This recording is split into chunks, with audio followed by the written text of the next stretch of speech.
弟兄姊妹平安，今天是2024年的9月26号。今天的经文是诗篇19篇第7节到14节，出埃及记第18章13节到27节，使徒行传第4章13节到31节。今天要跟大家分享的主题是鉴察。出埃及记18章记载了摩西的岳父带着他的妻子来见摩西，但是耶特罗看见摩西在处理人们的事情的时候非常的忙碌，他要领导以色列人通过旷野，又要处理以色列人当中的各项事务，特别是要当审判官。后来耶特罗看见了以后，就建议摩西必须要建立一个体制，分层管理，交由选出的分层仆人来作为协助的审判者。出埃及记18章13节到27节记载了这一段当时制度建立的情形。第二天，摩西在人民中处理纷争，从早上到晚上十分的忙碌。耶特罗看见了这个情形，对摩西说：你到底在为人民做些什么事呢？为什么让许多人从早上到晚上站在这里等着你的指示，由你自己一个人处理呢？摩西回答：我必须这样做，因为人民到我这里来求问上帝的旨意。凡有2个人发生争执，就来找我解决，我的替他们审判谁是谁非，并且把上帝的律例和指示告诉他们。耶特罗说：你的做法不好，你和你的同胞都会累坏的。你不能一个人做这许多的事。我现在给你一些建议，愿上帝与你同在。你代表人民，把他们的纠纷带到上帝面前，向他请示是对的。不过你应该把上帝的律例和指示教导他们，解释给他们听，使他们知道怎样处事为人。除此之外，你还要指派一些能干的人做以色列人的领袖，每1000人要有1个领袖，然后100个人、50人、10人都应该要有领袖。他们必须是敬畏上帝、可靠、不接受贿赂的人。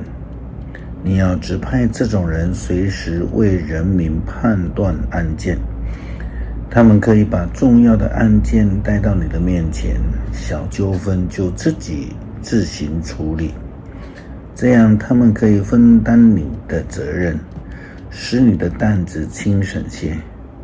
如果你这样做，上帝也这样吩咐你做，你就不至于精疲力竭，而人民的纠纷也可以早些解决。摩西接受了耶特罗的建议，在以色列人当中选拔能干的人，作为1000人、100人、50人和10人的领袖。他们被指派为随时为人民案件判断，遇有疑难的案件，他们就请示摩西，小纠纷就自行解决。后来摩西跟耶特罗分手，耶特罗就回家去了。就圣经的观点来看，世人的审判其实是暂时代替上帝的审判，上帝是最终的审判，这才是最重要的一件事情。初代教会还没有建立的时候，彼得和约翰到处去传福音、医治人，也因为这样子就被抓到犹太教的议会去审判，并且被要求不得再奉耶稣的名去传福音。但是呢，彼得和约翰却回答他们说，要奉你们的命令呢，还是奉耶稣基督的命令，你们自己心里有数了哈。这一段的经文记录在使徒行传第4章13节到31节。议员们看见彼得和约翰那么的勇敢，又晓得他们是没有受过什么教育的平常人，十分稀奇，就理会到这两个人原是跟随耶稣的。可是他们没有什么话好讲，因为他们看见了那被医治好了的人跟彼得和约翰站在一起。议员们只好命令他们两个人从议会出去，然后商议说，我们该怎样处理他们呢？住在耶路撒冷的人都知道他们行了这奇异的神迹，我们也没有办法否认。可是为了避免这事在民间越传越广，我们来警告他们，叫他们不可再借着耶稣的名对任何人讲论什么。于是就把两个人叫回来，警告他们无论如何不得再借耶稣基督的名发表言论或是教导人。可是彼得和约翰回答他们，在上帝的面前，听从你们是对呢，或是听从上帝对呢？你们自己判断吧。我们所看见的、所听见的，不能不说出来。于是议会再严厉地警告他们一番，然后释放了他们，因为找不出理由来处罚他们。群众都为了发生的事情颂赞上帝。在这个神迹中被医治好的那个人已经40多岁了。彼得和约翰一起被释放，立刻回到自己的人那里，把祭司长和长老们所说的话都向大家报告。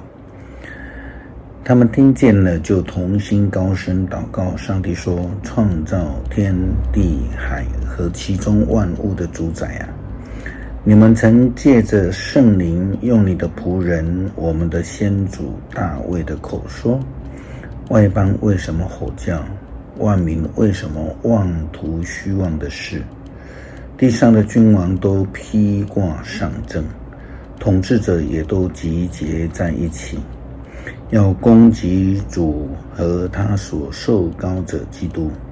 果然这样，希律和庞丢比拉多在本城和外邦人以及以色列人勾结，要攻击你神圣仆人耶稣，就是你所选立的基督。他们勾结起来，要做你的权利和旨意早就预定要实现的一切事。主啊，他们的恐吓现在求你鉴察，并且使我们就是你的仆人能够勇敢地传讲你的信息。求你伸手医治疾病，又使我们能够借着你的神圣仆人耶稣的名行神迹奇事。他们祷告完了，聚集的地方就震动，他们都被圣灵充满，开始勇敢地传讲上帝的信息。后来议会找不出彼得和约翰有任何的罪，就释放了他们。众信徒同心为圣徒们祷告赞美上帝。但是我们知道希律王比拉多以及以色列人勾结外邦人，要攻击基督的门徒以及跟随者。